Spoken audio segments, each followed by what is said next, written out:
and welcome to our program. Today we are visiting the exhibition Ready for the Next Pandemic with Welfare-Technology here at DocX. Follow me to know more.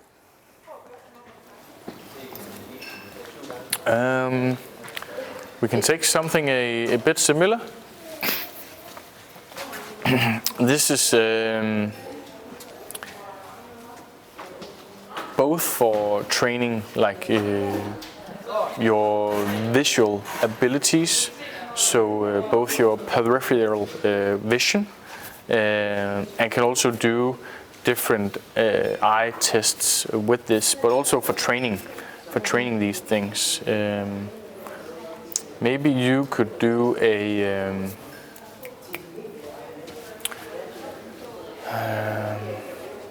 exercise. Let's try.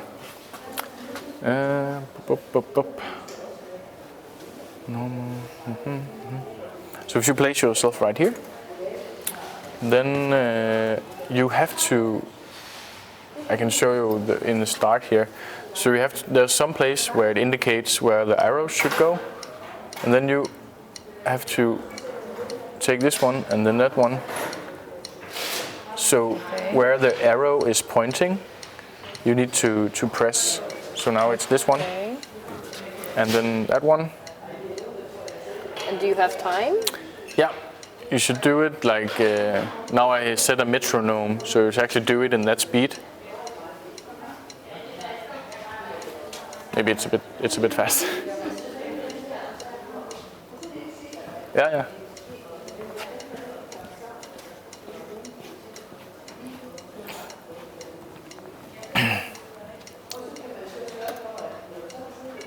Aye.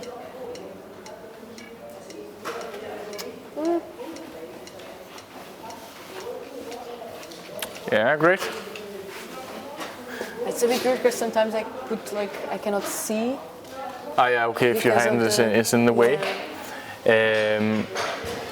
But I will reckon if you do this like several times, you will definitely get a better score. Mm-hmm. And this one is really where it's training kind of your overlook, like how good are you to actually see what the next thing. Follow the things without really thinking about it. So it's a way to kind of use your eyes, but it could also be training like much more your peripheral vision. Let's try. I don't know if this is too difficult, but try and stand here. And a bit closer so you can actually reach the whole board. Okay. Then you have to find the U. Okay. The eye. Here, like around. And then if you try only looking at the middle and using kind of your peripheral sight. I cannot really see. No.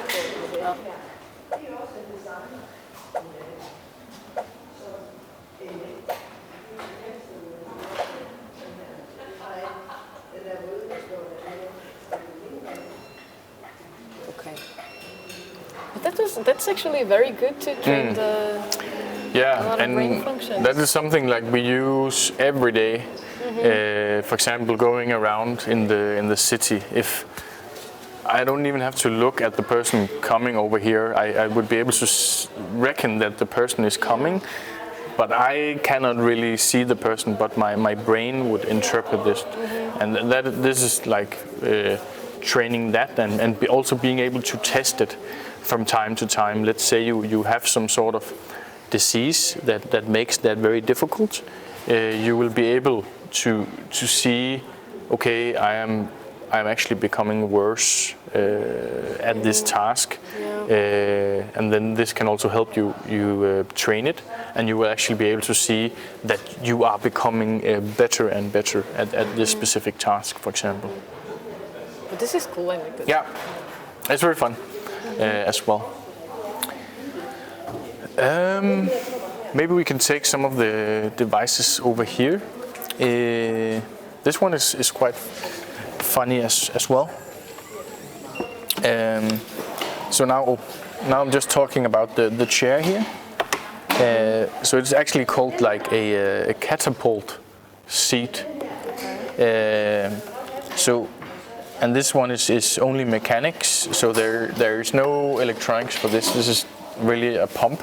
So when I just lift myself a little bit, it helps you. yeah, the seat goes up, and then it will be easier for me to get out instead of me having to get up from all the way down here. I'm getting up from here instead. And also when I seat myself, it's much more slow. Sometimes you can see people who have lesser functionality in their legs. They will often do like something like this, like very very hard going into the seat. This one is then a bike.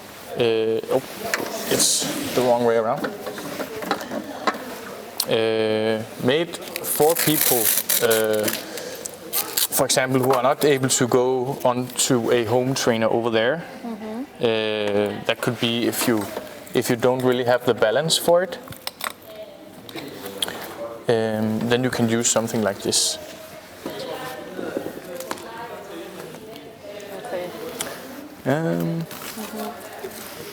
can you increase the levels? Yeah, exactly. You can kind of change the gears, so you will be able to make it a bit harder on yourself.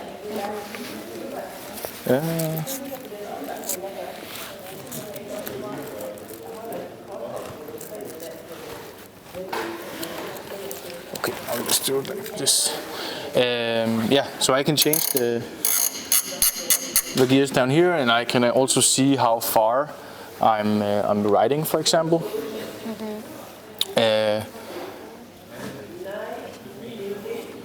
And maybe I would like it a bit further, like this.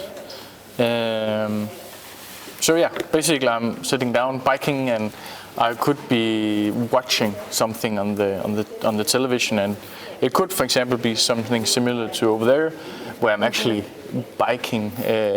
Something more interactive. Yeah, for creating some motivation, for example. Yeah. We have also previously had that in VR, so you take VR goggles on and then you bike around somewhere in the world while biking here, and when you bike your bike in that virtual world will bike as well. So the same kind of entertainment while you're doing an exercise. This is just simpler. Yeah.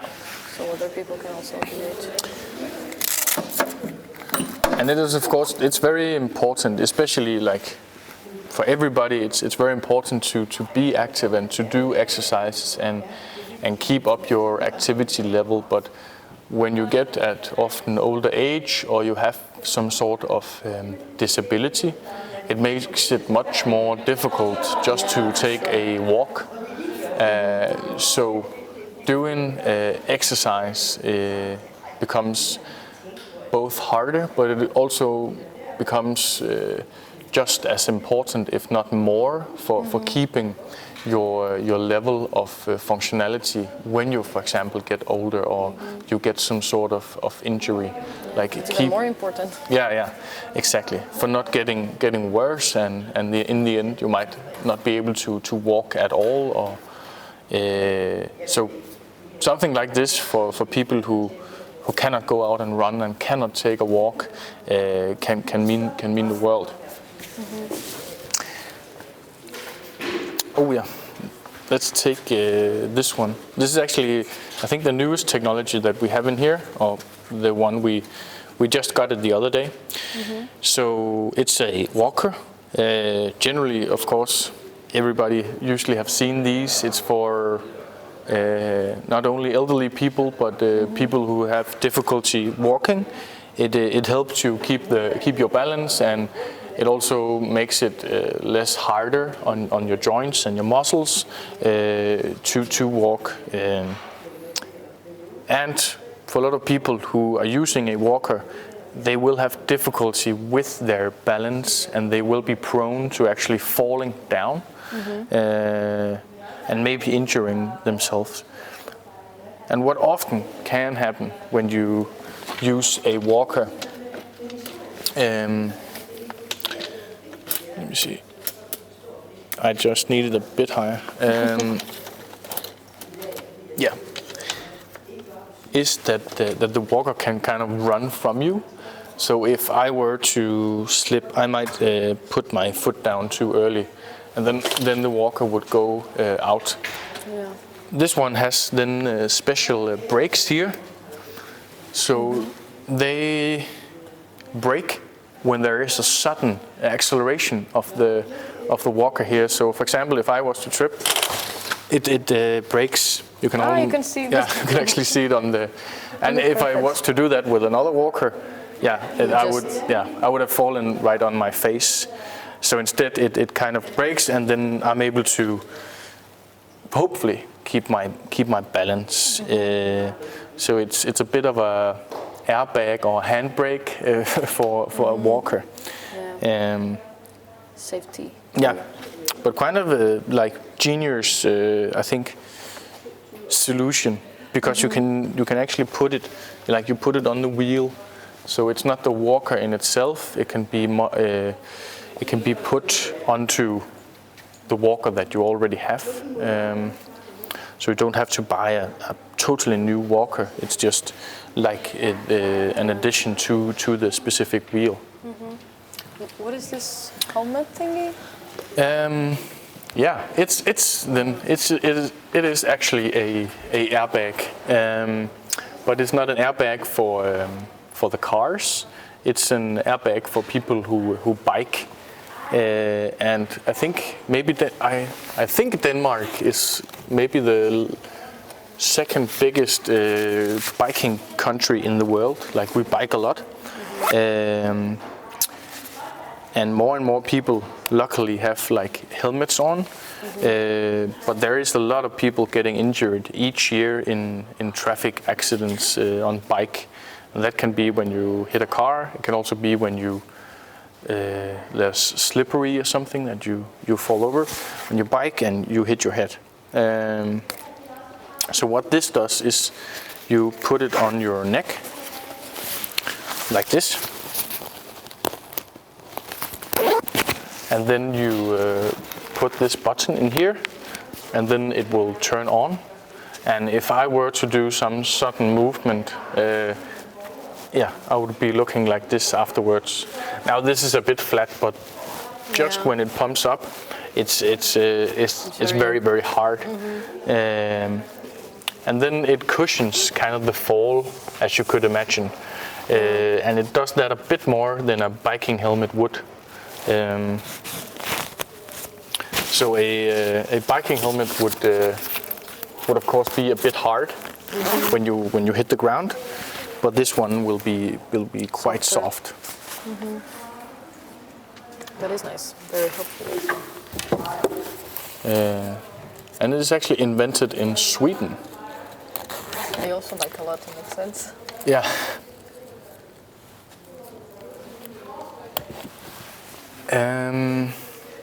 We can take, this is our little robot called Uge4. Now he's usually connected to a computer, but where he's standing now, he's just standing like this. But Uge4, he has a camera, he has a speaker, and he also has a microphone built in. So what you do is that you connect him to a tablet. So let's say I was ill, I might have COVID. Then this one would be placed into the classroom at my place, and I, from my home, would take my computer, my tablet or my phone, and I would log in to Uge4 from my home. And then I would be able to see around in the class. Uge4 can also turn his head. He can use his arms. When I speak, it would come off the speaker, and when the teacher in the classroom would be speaking, it would come into the microphone. So it's a way of, for example, if you are ill for a long time, that could be 2 weeks, 3 weeks, or even several months, you can put Orihime into the classroom and you would still be able to participate in some capacity. So it's a telepresence robot, you usually call these solutions. And what about this one? Yeah, it's a Gieno. It's a spoon. It's again used for people with Parkinson's disease.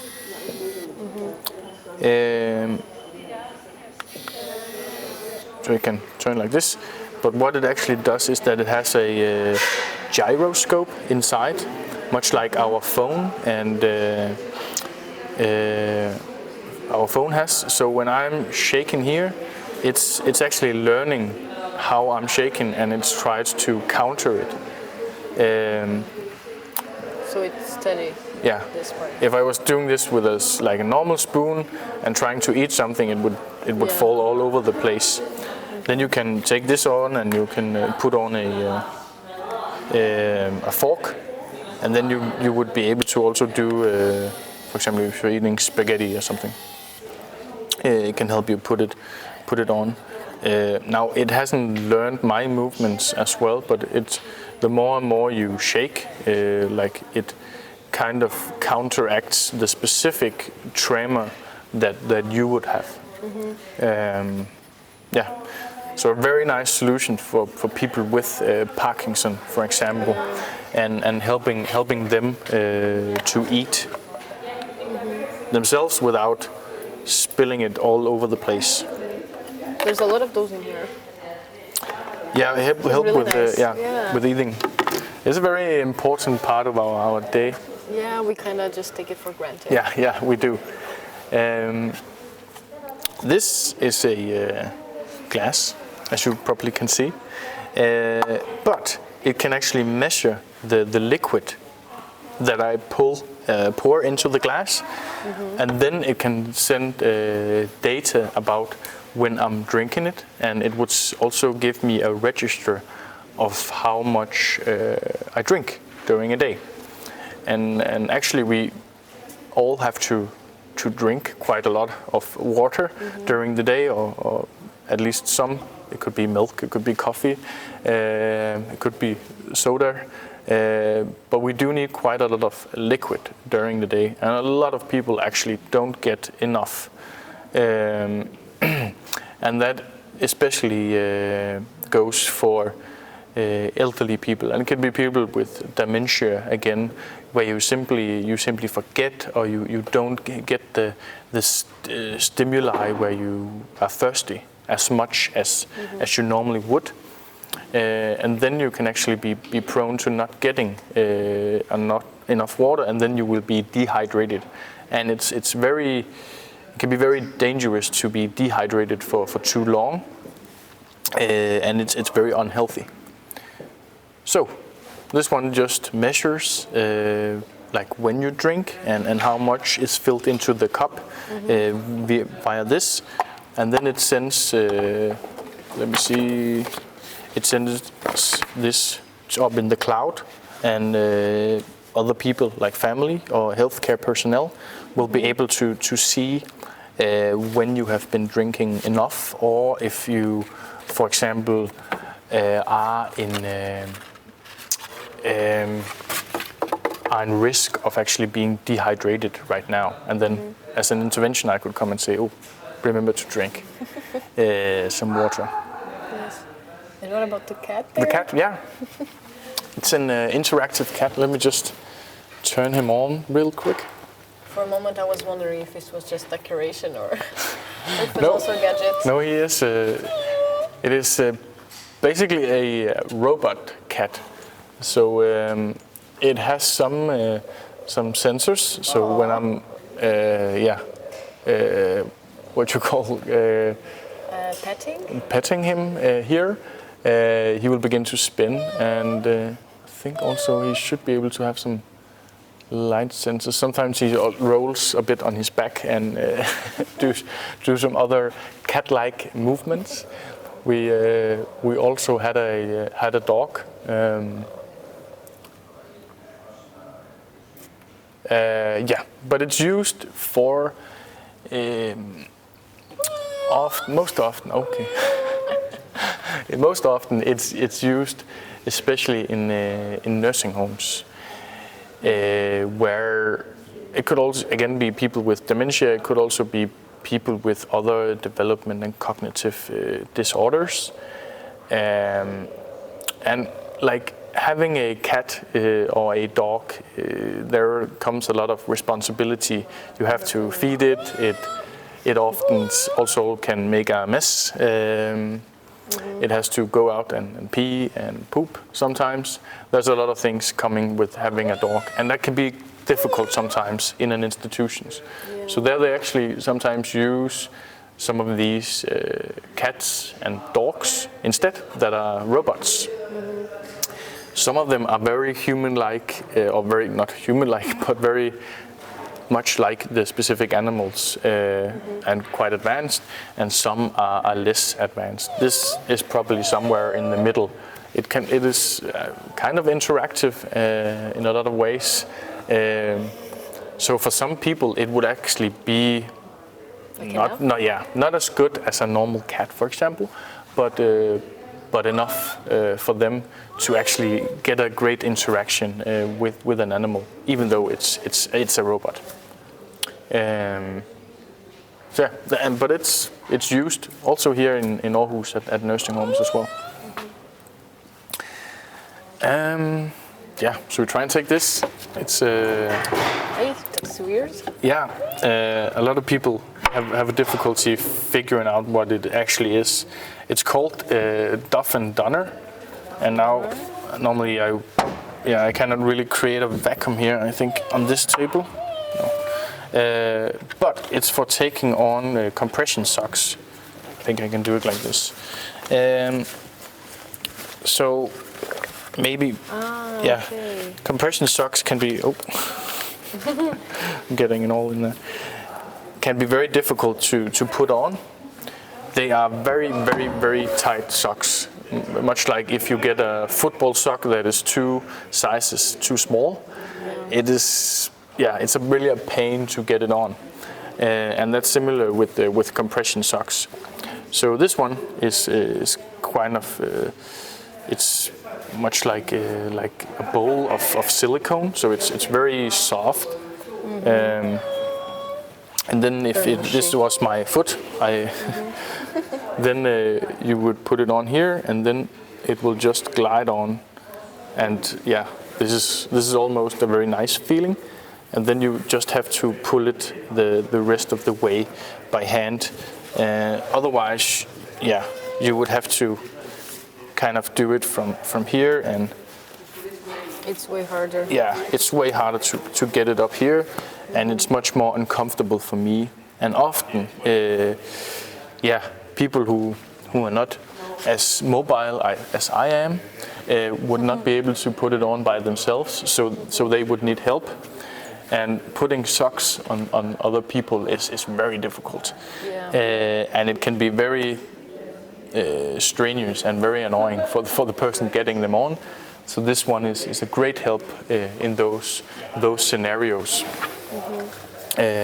You can do it a lot quicker, with a lot less load on the person putting the sock on. Yeah, you can see how it's like just. And a lot more comfortable for the person getting the socks on. Yeah. What is this one with the lenses? This one? It's a loop, so for reading. So if you have a bad eyesight, you could be reading a book like this. Let me just take something. And then the text becomes bigger. And I don't have an eyesight, so it's very... But you can try and just put it on your neck, and then, the loop will be working. Okay. So it's very simple. Yes.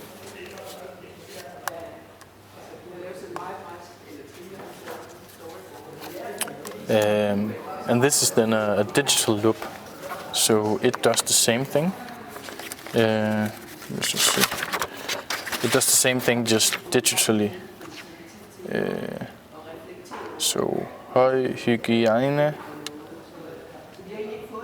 Roomy er designet med fokus på høj hygiejne. And then you can create different contrasts. You can also take pictures, Okay. for example. Yeah. That's really nice also.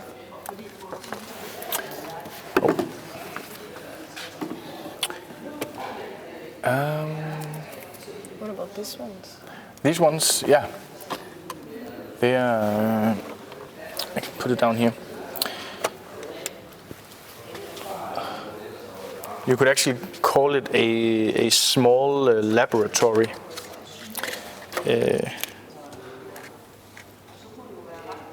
Seems like a capsule. Yeah, let me see. Ah, it's not open. Okay, here.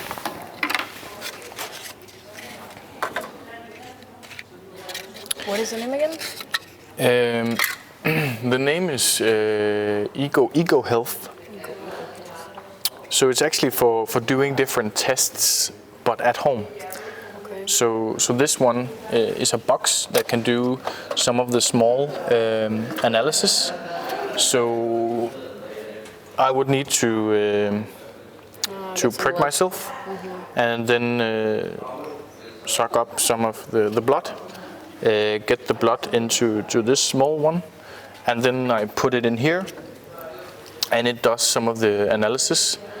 I think if it's not able to do the thorough analysis, it sends some of the data up to the cloud, and it can be done somewhere else. But they were, for example, able to, in the start, test for COVID-19. Now, of course, we have a lot of other tests Like for from that home? purpose. Yeah, for home. But it can basically do not all of them, but the idea is at some point you can do a lot of your blood tests from home. And you wouldn't need to go to the doctor who has to send it to a lab. You actually have the lab Everything, at yeah. home. And it can be especially beneficial for people with chronic diseases who has to go to the doctor maybe every second week or even each week to get a blood sample. Like being able to do it at home, it makes can things easier. save you a lot of time. So it's for that. It's a smaller small laboratory. What about this one? This one, yeah, it's actually it's called Emmy. It's a training tool. So we all actually have some muscles in our pelvis, and those muscles help us control our urine. So I probably have to go in the bathroom in an hour or so, but I would be able to hold me for several hours. And that is because I have trained that muscle since I was a little kid. When you're a kid, that muscle isn't as good, and that is why some kids pee themselves, and why puppies often pee on the floor. Emmy here is actually for training that. And that was it for today. We hope you enjoyed this exhibition. See you next time.